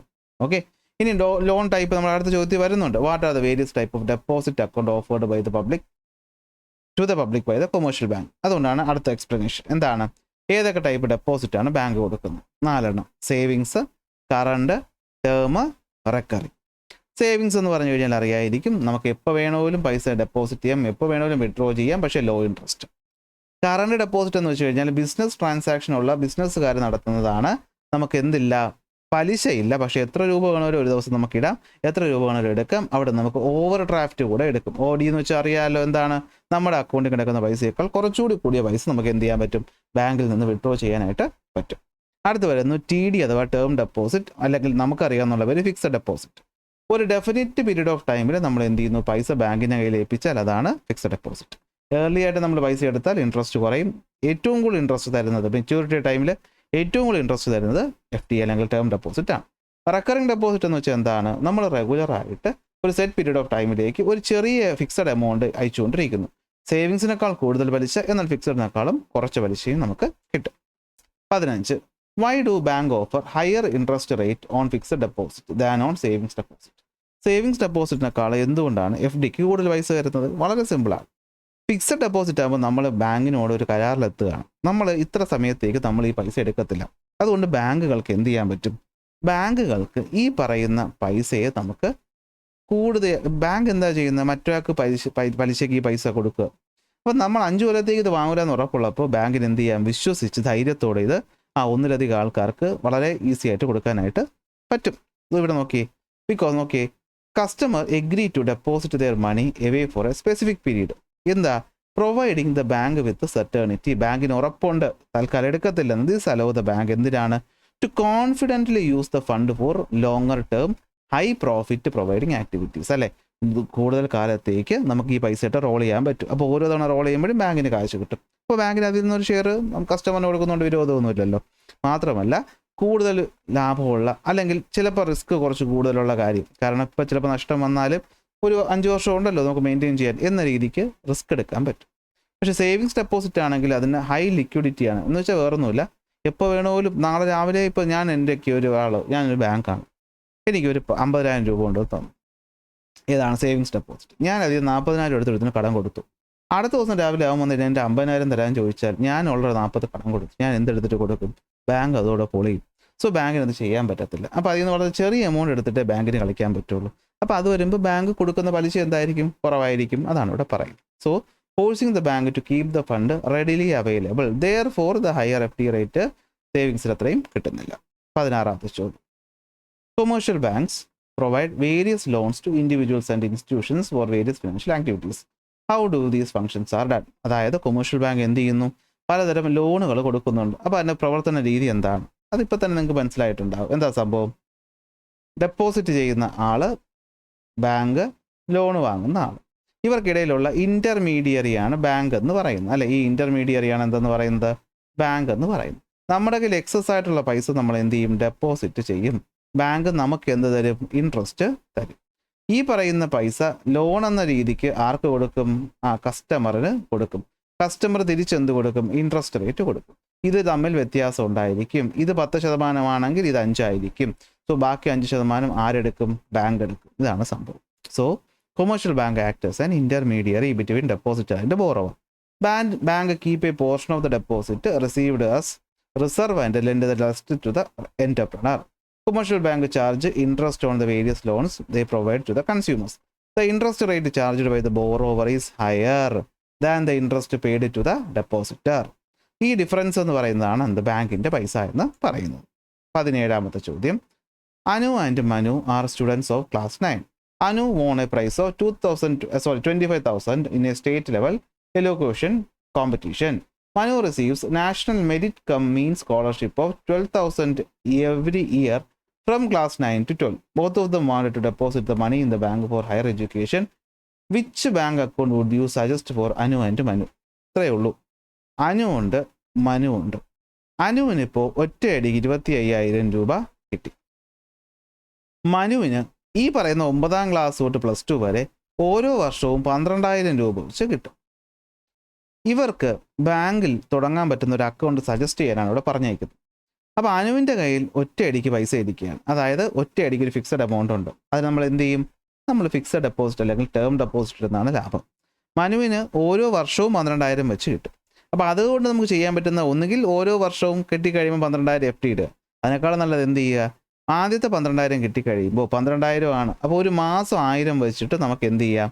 ഈ പറയുന്ന റെക്കറിങ് ഡെപ്പോസിറ്റ് തുടങ്ങുന്നതായിരിക്കും നല്ലത്. അപ്പോൾ അനുവിന് FD, മനുവിന് RD. ഇതാണ് ഇവിടെ ഞാൻ ഉത്തരവായിട്ട് പറഞ്ഞേക്കുന്നത്, അല്ലെങ്കിൽ നിങ്ങളുടെ SCRTക്കാർ പറഞ്ഞേക്കുന്നത്. ഓക്കെ, അപ്പോൾ ഫിക്സഡ് ഡെപ്പോസിറ്റ് ആയിട്ടുള്ള 25,000 രൂപ നമുക്ക് ഇമീഡിയറ്റ് ആയിട്ട് എന്ത് ചെയ്യാം? ഒരു 4 to 5 വർഷത്തേക്ക് FD ഇടുന്നതാണ് നല്ലത്. എന്നാൽ റെക്കറിങ് ഡെപ്പോസിറ്റ് ആണ് മനുവിന് നല്ലത്. കാരണം 12,000 കിട്ടും. അപ്പോൾ 1000ൻ്റെ മന്ത്ലി റെക്കറിങ് ഡെപ്പോസിറ്റ് ആയിട്ട് ഇടുന്നതായിരിക്കും നല്ലത്, 1000 വെച്ച്. അപ്പോൾ ഇങ്ങനത്തെ ചോദ്യം തിരിച്ചു മറിച്ചുമൊക്കെ വരാം. 18. The main function of commercial banks are to accept deposit from the public and provide a loan. Apart from this, they provide various other services. What are they? അപ്പോൾ നമ്മുടെ മെയിൻ ഡെപ്പോസിറ്റും അക്സെപ്റ്റും അല്ലേ, ഡെപ്പോസിറ്റ് ലോണും അല്ലാതെ മറ്റെന്തൊക്കെ ഫങ്ഷൻസ് ആണ് ബാങ്കുകൾ ചെയ്യുന്നതെന്നാണ് ചോദ്യം. എന്തൊക്കെയായിരിക്കും? Credit card കൊടുക്കുക, ഡെബിറ്റ് കാർഡ് കൊടുക്കുക, ATM കൊടുക്കുക, ലോക്കർ കൊടുക്കുക. 4 പോയിന്റ് എഴുതിയാൽ അവിടെ മാർക്ക് കിട്ടും. 19. How do commercial banks influence economic activities? Commercial ബാങ്കുകൾ എങ്ങനെയാണ് എക്കണോമിക് ആക്ടിവിറ്റീസിനെ ഇൻഫ്ലുവൻസ് ചെയ്യുന്നത്? ബാങ്ക് എന്ന് പറയുന്നത് അല്ലേ, ബാങ്ക് ഉള്ളത് കൊണ്ടാണ് നമുക്ക് ഈ സാമ്പത്തിക ഇടപാടുകളൊക്കെ നന്നായിട്ട് നടത്താനായിട്ട് പറ്റുന്നത്. It act as a financial intermediary that pool public savings and channel them to productive investments. എന്ന് വെച്ചാൽ ഇൻഡിവിജ്വൽസ് ആയിട്ടുള്ള ആൾക്കാരുടെ കയ്യിലുള്ള എക്സസ് മണിയെ കളക്ട് ചെയ്തിട്ട് ആ പൈസ ഉപയോഗിച്ചിട്ട് പ്രൊഡക്റ്റീവായ കാര്യങ്ങൾക്ക് ലോൺ കൊടുക്കുന്നത് ബാങ്കിൻ്റെ ജോലിയാണ്. അങ്ങനെ കൊടുക്കുന്നതുകൊണ്ടാണ് നമ്മുടെ രാജ്യത്ത് ഒരുപാട് പുതിയ പുതിയ സംരംഭങ്ങൾ വരുന്നത്. ക്രെഡിറ്റ് ക്രിയേഷൻ എന്ന് നമുക്കിതിനെ പറയാം അല്ലേ, ലോൺ കൊടുക്കുന്ന പരിപാടി. They have multiply the money supply through fractional reserve lending അല്ലേ. എന്ന് വെച്ചാൽ ഞാൻ പറഞ്ഞല്ലോ, ഇപ്പോൾ ഈ പറയുന്ന പൈസ അതുപോലെ തിരിച്ചു സംഭവിക്കാം. ഒരാളുടെ കയ്യിലുള്ള വലിയൊരു തുക അത് ബാങ്ക് എടുത്തിട്ട് ആ തുക ആവശ്യക്കാരിലേക്ക് വിതരണം ചെയ്യാനും ആർക്ക് പറ്റും? ബാങ്കിന് പറ്റും. അപ്പോൾ പുതിയ സംരംഭം തുടങ്ങാനായാലും ശരി, പുതിയ ആവശ്യം തുടങ്ങാനായാലും ശരി, ക്രെഡിറ്റ് ക്രിയേറ്റ് ചെയ്യുന്നത് ബാങ്കുകൾ ഉള്ളത് കൊണ്ടാണ്. ഇൻഡസ്ട്രികൾക്കും ഹൗസിങ്ങിനും മറ്റിനുമായിട്ടുള്ള ലോണുകൾ ഈ രീതിയിലാണ് അവർ സപ്ലൈ ചെയ്യുന്നത്. മാത്രമല്ല നമ്മൾ ആലോചിച്ച് നോക്കി, നമുക്ക് നമ്മുടെ ഈ പറയുന്ന പല ആവശ്യങ്ങൾക്കും പൈസ കൈ കൊണ്ട് കിടക്കാതെ ഈസി ആയിട്ട് ട്രാൻസ്ഫർ ചെയ്യാൻ പറ്റുന്നത് ബാങ്ക് ഉള്ളത് കൊണ്ടല്ലേ. അപ്പോൾ നമുക്ക് ഈസി ആയിട്ട് കാര്യങ്ങൾ ചെയ്യാൻ പറ്റത്തില്ലേ? Bank maintain efficient payment system crucial for the smooth national and international trade അല്ലേ. രാജ്യവ്യാപകമായ ട്രേഡ് നടത്താൻ വേണ്ടിയിട്ട് നമുക്കിപ്പോൾ ആമസോണിലൂടെ ഫ്ലിപ്കാർട്ടിലൂടെ സാധനം വാങ്ങാനായിട്ട് അങ്ങനെ മണി എന്ന് പറയുന്ന സാധനം സ്മൂത്തായി സർക്കുലേറ്റ് ചെയ്യാൻ ബാങ്ക് സഹായിക്കുന്നു. അതിനെയാണ് നമ്മളിവിടെ പറയുന്നത്. ഓക്കെ, എക്കണോമിക് ആക്ടിവിറ്റി ബൂസ്റ്റ് ചെയ്യുന്നു. 20ാമത്തെ ചോദ്യം, how has technology influenced banking sector? Technology എങ്ങനെയാണ് ബാങ്കിനെ ഇൻഫ്ലുവൻസ് ചെയ്തിരിക്കുന്നത്? ടെക്നോളജി വന്നതോടെ ബാങ്കിങ് ട്രാൻസാക്ഷൻ്റെ വേഗത കൂടി.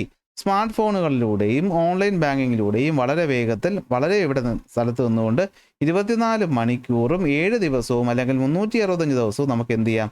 ബാങ്കിങ് നമ്മുടെ വീട്ടിലിരുന്ന് തന്നെ സാധിക്കും. അതിനൊക്കെ കാരണം ടെക്നോളജി വന്നതുകൊണ്ടാണ്. ആ ഉദാഹരണങ്ങൾ ഒരു 5 എഴുതുമ്പോൾ നിങ്ങൾക്കൂടെ മാർക്ക് വീഴും. 21. A few payment systems that have emerged in the banking sector as a result of technology are given below. Explain each of them. അതായത് നമ്മുടെ ഈ അടുത്ത കാലത്ത് വന്ന കുറച്ച് കാര്യങ്ങളാണ് തന്നിട്ടുള്ളത്. ഏതൊക്കെയാണ്? അത് ക്വസ്റ്റ്യൻ ഇടാൻ മറന്നുപോയി. ഓക്കെ, അതായത് NEFT, RTGS, core bank, UPI, ഇതെല്ലാം എന്തെന്നാണ് ചോദിച്ചേക്കുന്നത്. ഉറപ്പാണ് ഇവിടുന്ന് ഒരു ചോദ്യം പ്രതീക്ഷിക്കാം. അപ്പോൾ നെഫ്റ്റ് എന്ന് വെച്ചാൽ അറിയാം, നാഷണൽ ഇലക്ട്രോണിക് ഫണ്ട് ട്രാൻസ്ഫർ. എന്തായിരിക്കും? നമുക്ക് ബാങ്ക് ട്രാൻസാക്ഷൻസ് വളരെ ഈസി ആയി നടത്താനായിട്ടും ഫാസ്റ്റായിട്ട് നടത്താനായിട്ടും പറ്റും. ഫിസിക്കലി പൈസ കൊടുക്കാതെ IFSC കോഡുകൾ വഴി നമുക്ക് നമ്മുടെ അക്കൗണ്ടിൽ കിടക്കുന്ന കാശ് മറ്റൊരാൾക്ക് എത്തിക്കാം. ഇനി ഇതേ സാധനം വലിയ എമൗണ്ടുകൾക്ക് വേണ്ടി ചെയ്യുമ്പോൾ അല്ലെങ്കിൽ റിയൽ ടൈമിൽ അറ്റ് എ ടൈം നമ്മൾ പറഞ്ഞ സ്വർണ്ണമൊക്കെ വാങ്ങുന്ന എക്സാമ്പിൾസ് പറഞ്ഞു തന്നില്ലേ, അങ്ങനത്തെ കേസാണെങ്കിൽ അതിന് നമ്മൾ RTGS എന്ന് പറയും, റിയൽ ടൈം ഗ്രോസ് സെറ്റിൽമെൻറ്റ് എന്ന് പറയും. അപ്പോൾ തന്നെ നടക്കും. വലിയ തുകകൾ 8, 10, 15 ലക്ഷമൊക്കെ നടക്കും. കോർ ബാങ്കിങ് എന്ന് പറഞ്ഞാൽ എന്താ? ഓരോ ആവശ്യത്തിനും നമ്മൾ നമ്മുടെ ഹോം ബ്രാഞ്ചിൽ പോകേണ്ട ആവശ്യം ഇല്ല. പകരം എന്ത് ചെയ്യാൻ പറ്റും? നമുക്ക് ഈ ഫിനാൻഷ്യൽ ട്രാൻസാക്ഷൻ എവിടെ നിന്ന് വേണമെങ്കിലും നടത്താൻ പറ്റും through core banking. Unified payment interface നമുക്കറിയാമല്ലോ എന്തൊക്കെയായിരിക്കും. നമുക്ക് എന്ത് ചെയ്യാൻ പറ്റും? നമ്മുടെ ബാങ്ക് അക്കൗണ്ട്, നമ്മുടെ ആധാർ കാർഡൊക്കെ വെച്ചിട്ട് റിയൽ ടൈമായിട്ട് ഫോൺ ഉപയോഗിച്ച് നമുക്ക് പൈസ ട്രാൻസ്ഫർ ചെയ്യാനായിട്ട് സാധിക്കും. അപ്പോൾ ഇതാണ് സംഭവം. അടുത്ത ചോദ്യം, how R non banking financial institutions differ from banks? Explain with examples. ഇതാണ് ഞാൻ കുറച്ച് മുമ്പേ പറഞ്ഞത് അല്ലേ. ബാങ്കും NBFI തമ്മിലുള്ള വ്യത്യാസം പ്രധാനമായിട്ട് എന്തായിരിക്കും? ബാങ്ക് പോലെ തന്നെ ഫിനാൻഷ്യൽ സെക്ടറിൽ പ്രവർത്തിക്കുന്നതാണ് നോൺ ബാങ്കിങ് ഫിനാൻഷ്യൽ ഇൻസ്റ്റിറ്റ്യൂഷൻസ് എങ്കിലും എല്ലാ കാര്യവും ചെയ്യാൻ പറ്റത്തില്ല. എന്തൊക്കെ പറ്റത്തില്ല? സേവിങ്സും ഡെപ്പോസിറ്റും അക്സെപ്റ്റ് ചെയ്യാനായിട്ട് പറ്റത്തില്ല. ചെക്കുകൾ ഉപയോഗിച്ച് പൈസ ട്രാൻസ്ഫർ ചെയ്യാനായിട്ട് പറ്റത്തില്ല. പിന്നെ എന്താണ് നോൺ ബാങ്കിങ് ഫിനാൻഷ്യൽ ഇൻസ്റ്റിറ്റ്യൂഷൻസ്? നമ്മുടെ ഇൻഷുറൻസ്, അതുപോലെ തന്നെ നമ്മുടെ മ്യൂച്വൽ ഫണ്ട് പോലെയുള്ള കാര്യങ്ങളാണ് ഈ നോൺ ബാങ്കിങ് ഫിനാൻഷ്യൽ ഇൻസ്റ്റിറ്റ്യൂഷൻസിനകത്ത് വരുന്നത്. അതിനെ കൺട്രോൾ ചെയ്യുന്നത് RBI, SEBI, IRDAI പോലെയുള്ളവരാണ്. ഇൻഷുറൻസ് കമ്പനികൾ, മ്യൂച്വൽ ഫണ്ട് കമ്പനികൾ, നോൺ ബാങ്കിങ് ഫിനാൻഷ്യൽ കമ്പനികളായിട്ടുള്ള KSFE പോലെയുള്ളവയാണ് ഇതിനകത്ത് വരുന്നത്. അപ്പോൾ അത് എഴുതിയാൽ മാർക്ക് വീഴും. അടുത്ത, what is credit in banking? Credit എന്ന് പറഞ്ഞു കഴിഞ്ഞാൽ എന്താണ്? സമയം ഒട്ടും വേസ്റ്റ് ആവാതിരിക്കാൻ ഞാൻ വേഗം പറഞ്ഞു പോകുന്നു. നിങ്ങൾക്ക് വേണമെങ്കിൽ റിപ്പീറ്റ് ചെയ്തോ അല്ലെങ്കിൽ സ്ലോ ആക്കിയോ കാണാം. ഓക്കെ, എന്താണ് ക്രെഡിറ്റ് എന്ന് പറഞ്ഞു കഴിഞ്ഞാൽ പൈസ പിന്നെ തരാമെന്ന വിശ്വാസത്തോടെ ബാങ്ക് നമുക്ക് തരുന്ന കാശിനെയാണ് ക്രെഡിറ്റ് എന്ന് പറയുന്നത്. ഓക്കെ, എന്താ ബാങ്ക് ലെൻഡ് യു മണി, പൈസ നിങ്ങൾക്ക് ബാങ്ക് തരും ബേസ്ഡ് ഓൺ എന്താണ്? Your promise to pay it back later with extra money called interest. അതായത് പലിശയോടുകൂടെ പിന്നീട് പൈസ തിരിച്ചടച്ചോളാമെന്ന വിശ്വാസത്തിൽ ബാങ്ക് നിങ്ങൾക്ക് തരുന്ന കടമാണ് എന്തെന്ന് പറയുന്നത്? ക്രെഡിറ്റ് എന്ന് പറയുന്നത്. പുതിയ പല ബിസിനസ് ചെയ്യാനും കാര്യങ്ങൾക്കൊക്കെ നമുക്ക് ക്രെഡിറ്റ് വേണം. Okay, 24. How can sources of credit B classified? നമ്മുടെ ഇന്ത്യയിലുള്ള സോഴ്സ് ഓഫ് ക്രെഡിറ്റിനെ എത്രയായിട്ട് ക്ലാസിഫൈ ചെയ്യാം? രണ്ടായിട്ട് തിരിക്കാം, ഫോർമൽ എന്നും ഇൻഫോർമൽ എന്നും. ബാങ്കിൽ നിന്നോ മറ്റൊരു ധനകാര്യ സ്ഥാപനത്തിൽ നിന്നോ വാങ്ങുന്നത് ഫോർമൽ, എന്നാൽ കൂട്ടുകാരിൽ നിന്നോ നാട്ടുകാരിൽ നിന്നോ പലിശക്കാരിൽ നിന്നോ നമ്മൾ വാങ്ങുന്നത് ഇൻഫോർമൽ. അതിലേറ്റവും നല്ലത് ഫോർമൽ, മോശം informal. 25. Classify the following as formal source of credit and informal source of credit. ഇതിനെ ഫോർമൽ എന്നും ഇൻഫോർമൽ എന്നും ക്ലാസിഫൈ ചെയ്യുക. Bank formal, local money lender informal, NBFI formal, friends informal, relatives informal, self help group formal, micro ഫൈനാൻസും എന്താണ്? ഫോർമലിനകത്ത് വരും. Okay, അപ്പോൾ ഏതൊക്കെയാണ്? Bank, non banking, self help group, micro finance formal, local money lender, കൂട്ടുകാർ, relatives informal. Okay, 26. What is credit deposit ratio? How does high and low credit deposit ratio indicates? ഒരു ബാങ്കിന് നമ്മൾ കസ്റ്റമേഴ്സ് കൊടുത്ത പൈസ എത്രത്തോളം കടം കൊടുക്കാൻ പറ്റും അല്ലെങ്കിൽ എത്ര കടം കൊടുത്തിട്ടുണ്ട് എന്ന അളവിനെയാണ് നമ്മൾ ക്രെഡിറ്റ് ഡെപ്പോസിറ്റ് റേഷ്യോ എന്ന് വിളിക്കുന്നത് അല്ലേ. അപ്പോൾ എന്താ പറഞ്ഞിരിക്കുന്നത്? Proportion of the banks deposit that is used for loans അല്ലേ. ബാങ്കിൻ്റെ കയ്യിലുള്ള കാശ് എത്രത്തോളം നമ്മൾ ലോണിന് വേണ്ടി ഉപയോഗിച്ചിട്ടുണ്ട് എന്നുള്ളതാണ് ക്രെഡിറ്റ് ഡെപ്പോസിറ്റ് റേഷ്യോ. ഇത് RBI ആണ് തീരുമാനിക്കുന്നത്. ക്രെഡിറ്റ് ഡെപ്പോസിറ്റ് റേഷ്യോ കൂടുതലാണെങ്കിൽ അതിൻ്റെ അർത്ഥം ബാങ്ക് അവരുടെ കയ്യിലുള്ള ഒരുപാട് രൂപ എന്ത് ചെയ്തിട്ടുണ്ട്? ലോണായിട്ട് കൊടുത്തിട്ടുണ്ടെന്നാണ്. നല്ലൊരു കാര്യമാണെന്ന് ചോദിച്ചാൽ നല്ലതാണ്, പക്ഷേ റിസ്ക് കൂടുതലാണ്. ലോ ക്രെഡിറ്റ് ഡെപ്പോസിറ്റ് റേഷ്യോ ആണെങ്കിൽ അതെന്തായിരിക്കും? സ്ലോ ഗ്രോത്തിനായിരിക്കും കാണിക്കുന്നത്. കാരണം ബാങ്ക് എന്ത് ചെയ്യുന്നില്ല? പൈസ ഒന്നും ലോണായിട്ട് ആർക്കും കൊടുക്കുന്നില്ല. ഓക്കെ, അടുത്ത ചോദ്യം, എന്താണ് ഫിനാൻഷ്യൽ ഇൻക്ലൂഷൻ?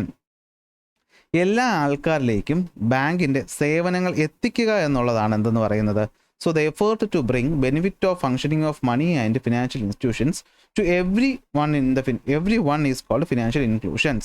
ഇത് നമ്മുടെ എക്കണോമിക് ആക്ടിവിറ്റീസിനെ ആക്ടിവേറ്റ് ചെയ്യും. ഇതിനനുസരിച്ചാണ് നമ്മുടെ മാർജിനലൈസ്ഡ് ആയിട്ടുള്ള ആൾക്കാർ അല്ലേ, നമ്മൾ ഈ പറയുന്ന ട്രൈബൽ ഗ്രൂപ്പിലുള്ള ആൾക്കാർ, വിദ്യാഭ്യാസം ഇല്ലാത്തവർ, അവർക്കൊക്കെ എന്ത് ചെയ്യുക? അക്കൗണ്ട് കൊടുക്കുക, അവരിലെല്ലാം ബാങ്കിൻ്റെ പ്രവൃത്തിയിലേക്ക് കൊണ്ടുവരിക.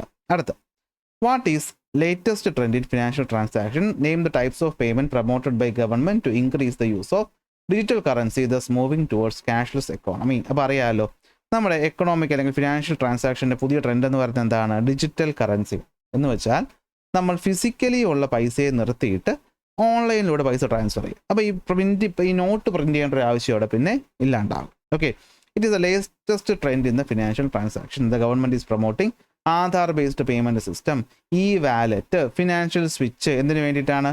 ഫിസിക്കൽ കറൻസികൾ ഇല്ലാതാക്കുക. അല്ലാതെ നമുക്ക് അതുകൊണ്ട് ഇപ്പോൾ കടയിൽ പോയി നമ്മൾ പൈസ എടുത്ത് സാധനം വാങ്ങുമോ? ഇല്ല, നമ്മൾ ഗൂഗിൾ പേ ചെയ്യും. എന്തുകൊണ്ടാണ്? ഡിജിറ്റലി കാര്യങ്ങൾ പ്രൊമോട്ട് ചെയ്യുന്നു, ഫാസ്റ്ററാണ്, തെളിവുണ്ട് അല്ലേ, ഇത് നമുക്ക് കൊടുക്കുന്നതിന് തെളിവുണ്ട്, പിന്നീട് നമുക്കെടുത്ത് നോക്കാം, അങ്ങനെ സെക്യൂറാണ്, ആർക്കും അടിച്ചുകൊണ്ട് പോകാനും പറ്റത്തില്ല. അടുത്ത 29, nationalisation of bank and it's objectives പറയാനാണ് പറഞ്ഞേക്കുന്നത്. അപ്പോൾ നമുക്കറിയാം എന്താണ് ബാങ്കിൻ്റെ പ്രവർത്തനങ്ങൾ എല്ലാവരിലേക്കും എത്തിക്കുക എന്ന ലക്ഷ്യത്തോടു കൂടി വരുന്നതാണ് ബാങ്ക് നാഷണലൈസേഷൻ. 1969 ആദ്യഘട്ടത്തിൽ 14 ബാങ്കുകളും പിന്നീട് 1980 രണ്ടാം ഘട്ടത്തിൽ 6 ബാങ്കുകൾ നാഷണലൈസ് ചെയ്തു. എന്താണ് ഉദ്ദേശം? Expand banking facilities to rural area, ഗ്രാമപ്രദേശങ്ങളിലേക്ക് ബാങ്കിങ് ഫെസിലിറ്റീസ് എത്തിക്കുക. ഈ പറയുന്ന സാധാരണക്കാരിലേക്ക്, കർഷകരിലേക്ക് കുറഞ്ഞ പലിശ നിരക്കിൽ ലോണുകൾ എത്തിക്കുക. ക്രെഡിറ്റ് അല്ലെങ്കിൽ ലോൺ എന്ന് പറയുന്ന എല്ലാവർക്കും തുല്യമായിട്ട് എത്തിക്കുക. ഈ പറയുന്ന പൈസ എന്ന് പറയുന്നത് കുറച്ച് ആൾക്കാരുടെ കയ്യിൽ മാത്രം കോൺസെൻട്രേറ്റ് ചെയ്യാതെ എല്ലാവരിലേക്കും എത്തിക്കുക. ഇതാണ് ഉദ്ദേശം. 30. Identify banking system that operate on the principle of cooperation, self help and mutual assistance. What are the objectives എന്ന് വെച്ചാൽ എന്താണ് കോപ്പറേറ്റീവ് സിസ്റ്റം എന്നാണ് ചോദിച്ചിട്ടുള്ളത്. ഓക്കെ, എന്തൊക്കെയായിരിക്കും? ആൾക്കാരിലേക്ക് സേവിങ്സ് കൊണ്ടുവരിക, ഈ പറയുന്ന കോമൺ പീപ്പിളിന് പ്രൈവറ്റ് മണി ലെൻഡേഴ്സിൽ നിന്ന് രക്ഷിക്കുക, ലോ കോസ്റ്റ് ലോൺ കൃഷിക്കാർക്ക് മറ്റുള്ളവർക്കും കൊടുക്കുക. ഇതാണ് ഉദ്ദേശം. 31. Microfinance aim to provide financial services to low income individuals, families and businesses. What do they have access to? Microfinance aims to provide financial services to low-income individuals, families and business who do not have access to conventional banking services. What are the goals set by microfinance? അപ്പോൾ എന്തൊക്കെയാണ് ഈ പറയുന്ന micro ഫൈനാൻസിൻ്റെ ഗോളുകൾ എന്നാണ് ചോദിച്ചിട്ടുള്ളത്. അപ്പോൾ ഇത്രയേ ഉള്ളൂ സംഭവം. മൈക്രോ ഫൈനാൻസുകൾ വന്നിട്ടുള്ളത് എന്തിനു വേണ്ടിയിട്ടാണ്? പോവർട്ടി അലിവേഷൻ എന്ന് വെച്ചാൽ എന്താണ്? ദാരിദ്ര്യ നിർമ്മാർജ്ജനം, സ്ത്രീകൾക്ക് എംപവർമെൻറ്റ് കൊടുക്കുക, ശാക്തീകരണം കൊടുക്കുക, മാർജിനലൈസ് ആയിട്ടുള്ള ആൾക്കാരെ മുന്നിലേക്ക് കൊണ്ടുവരിക, ഈ പറയുന്ന എൻ്റർപ്രണർഷിപ്പ് എന്ത് ചെയ്യുക? പ്രൊമോട്ട് ചെയ്യുക, ആൾക്കാരുടെ ക്വാളിറ്റി ഓഫ് ലൈഫ് കൂട്ടുക. അപ്പോൾ സാധാരണക്കാരിലേക്ക് കുറഞ്ഞ ചിലവിൽ ലോണുകൾ കൊണ്ടുവന്ന് അവരെ സാമ്പത്തികമായി മുന്നാക്കം കൊണ്ടുവരിക എന്നുള്ളതാണ് ലക്ഷ്യം. ആദ്യമായിട്ട് ഇത് വരുന്നത് ഗ്രാമീൺ ബാങ്കിലാണ്. പ്രൊഫസർ മുഹമ്മദ് യൂനിസ് ബംഗ്ലാദേശിലാണ് 1983 തുടങ്ങുന്നത്. നമ്മുടെ കേരളത്തിലെ കുടുംബശ്രീ എന്ന് പറയുന്നതും സെൽഫ് ഹെൽപ്പ് ഗ്രൂപ്പുകൾ എന്ന് പറയുന്നതും ഇതിൻ്റെ ഉദാഹരണങ്ങൾ ആണ്. അടുത്ത്, identify the scheme from the features. ഇത് ഏത് സ്കീമിനെ പറ്റിയാണ് പറയുന്നത്? It is a scheme to open account for all those who do not have a bank account in the country. Minimum zero balance account to the special feature of the scheme. ഇതാണ് special feature. ഏത് സ്കീമാണിത്? Jan Dhan account അല്ലേ? നമ്മുടെ എല്ലാ ജനങ്ങൾക്കും ഒരു account തുടങ്ങണമെന്ന് പറഞ്ഞിട്ട് നമ്മുടെ പ്രൈം മിനിസ്റ്ററിൻ്റെ ഇതിൽ വന്നതാണ് ജൻധൻ അക്കൗണ്ട് എന്ന് പറയുന്നത്. സീറോ മിനിമം ബാലൻസ് അക്കൗണ്ടുകൾ എന്ത് ചെയ്യുന്നു? ഇതിൻ്റെ ഭാഗമായിട്ട് കൊടുക്കുന്നു. കാരണം ഈ ഗവൺമെൻറ്റിൻ്റെ സ്കീമുകൾ, ഗവൺമെൻറ്റിൻ്റെ ആനുകൂല്യങ്ങളൊക്കെ ഡയറക്റ്റായിട്ട് ആൾക്കാരുടെ ബാങ്കിലോട്ടാണ് എത്തിക്കാനായിട്ട് പോകുന്നത്. അപ്പോൾ 32 ചോദ്യങ്ങൾ കൊണ്ട് നമ്മൾ ഏതാണ്ട് ഒരു അരമണിക്കൂർ സമയം കൊണ്ട് ഈ ചാപ്റ്ററിൽ പ്രധാനപ്പെട്ട എല്ലാ ടോപ്പിക്കും കംപ്ലീറ്റ് ചെയ്തു. ഇനി ഈ റെപ്പോ റേറ്റും റിവേഴ്സ് റെപ്പോ റേറ്റിൻ്റെ ഒരു പോയിന്റ് മാത്രമേ ഇവിടെ മിസ്സായിട്ടുള്ളൂ. അത് നിങ്ങളൊന്ന് നോക്കിക്കോളുക. സോ ഇതിൽ നിന്നൊരു ചോദ്യം തന്നെ നിങ്ങളുടെ എക്സാമിന് വരട്ടെ. നിങ്ങളെല്ലാവരും അത് നന്നായിട്ട് എഴുതുമെന്ന് ഞാൻ പ്രതീക്ഷിക്കുന്നു. അടുത്ത ക്ലാസ്സിൽ അടുത്ത ടോപ്പിക്കുമായിട്ട് കാണാം.